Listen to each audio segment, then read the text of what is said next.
Thank you very much, fellow Kenyans. I'm Babu Owino, Member of Parliament in Bakassi East constituency.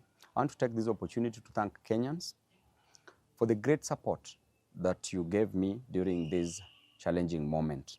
I was arrested on Tuesday, the 18th day of July, 2023 at Jomo Kenyatta International Airport around 9 p.m., handcuffed, blindfolded, and thrown in a boot of a Subaru car, driven in the middle of nowhere, put in a solitary confinement.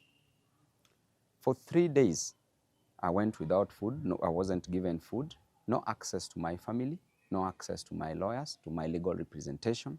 I did not take bath, I did not take water, and that was a very inhuman treatment accorded to me.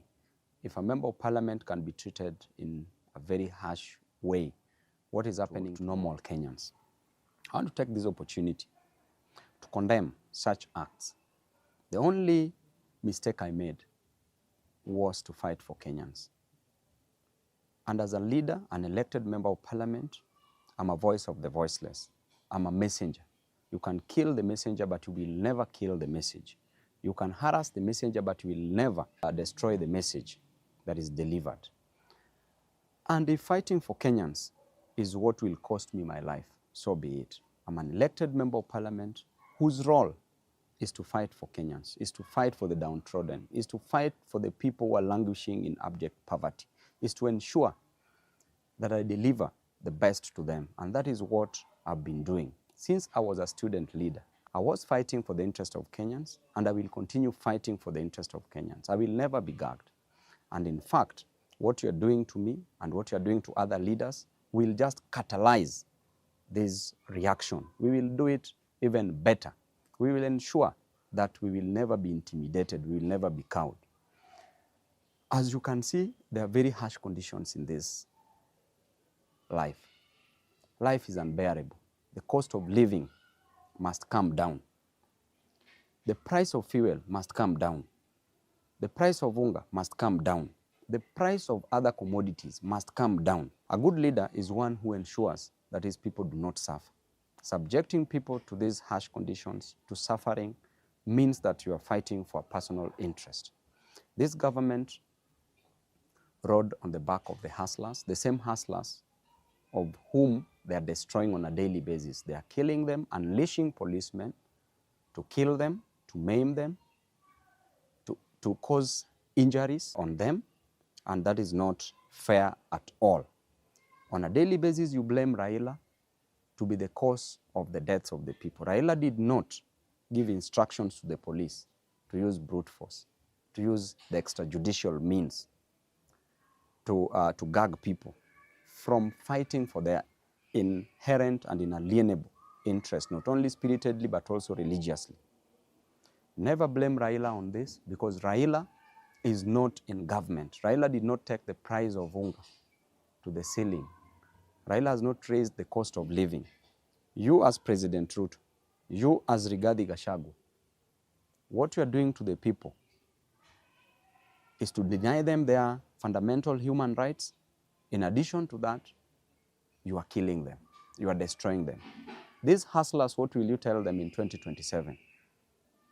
How will you explain to them that you are the same person who used to fight for their interest, that you are the same person who condemned the extrajudicial killings? How will you explain to these hustlers?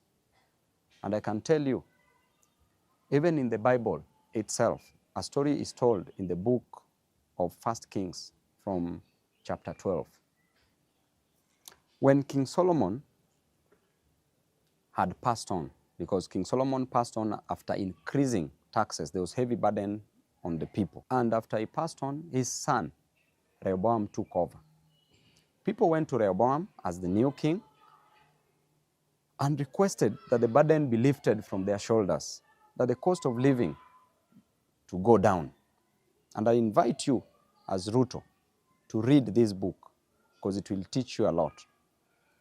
When people talked to Rehoboam to reduce the cost of living, he told them that he would go and consult the people who had worked with his father, the elders. When he went to the elders told him to listen to the voice of the voiceless, to listen to his people and reduce the cost of living. He further went to the young men whom he grew up with. his age mates, who advised him that he should be harsh on the people. He went back to the people, told the people that I have a solution for the heavy burdens on your shoulder, and the solution is simple. That number one, my little finger is thicker than my father's waist. That is what Rehoboam told the people. Number two, he said, if my father used whips on you, I will unleash scorpions on you. The third thing that Rehoboam told the people is that if there is heavy burden on you, I will make it heavier. This made people to rebel. Because of the harsh treatment of the people, it led to the 12 tribes being divided into two kingdoms. One kingdom was the kingdom of Judah, which comprised of the two tribes, ruled by Rehoboam as the king, just as what is happening. And the other 10 tribes rebelled, and they formed the kingdom of Israel that was ruled by Jeroboam. And I can assure you that if you impose heavy taxes on your people, you are meant to go down. You will go down. It doesn't matter who is the messenger. You can destroy the messengers, but the message is clear that you will go down. You may be advised by the fools around you, as we always know, and a leader is known by the people surrounding him. If you are surrounded by the 4 fools, you become the 5th fool. If you're surrounded by 4 wise men, you become the 5th wise man. But as things are clear, in black and white, you are surrounded by fools. I can clearly tell you that Kenya, where it is headed, just like in the Bible, will go down because of the heavy cost of living you're imposing on the people. Because of the high cost of living, because people lack a lot in life, you are rushing to build for people houses. People don't need houses. People just need food. People need school fees. And as a leader, I know what it is to lack food. That's why I will fight for them, because I lacked food at some point. If you tell me you lack food, I know what it is to lack food. If you tell me that you lack school fees, I know what it is to lack school fees. You are rushing to build for people houses, which is not a main challenge, but people's main challenge is the food. Just let the cost of living come down. If it doesn't come down, it must be forced to come down. Lastly, I would like to advise Rachel Ruto and Bishop Dorcas Gachagua that you don't need to pray for Kenya. You don't need to pray for people. Pray for your husbands. The problem is in your house. The problem is not outside the door. You are living with the problem. Don't cast the demons. Look near you. You will see them. We will continue fighting, and to Kenyans, we will always fight for you. Members of the press, we thank you very much for being on the side of the people. Tibim.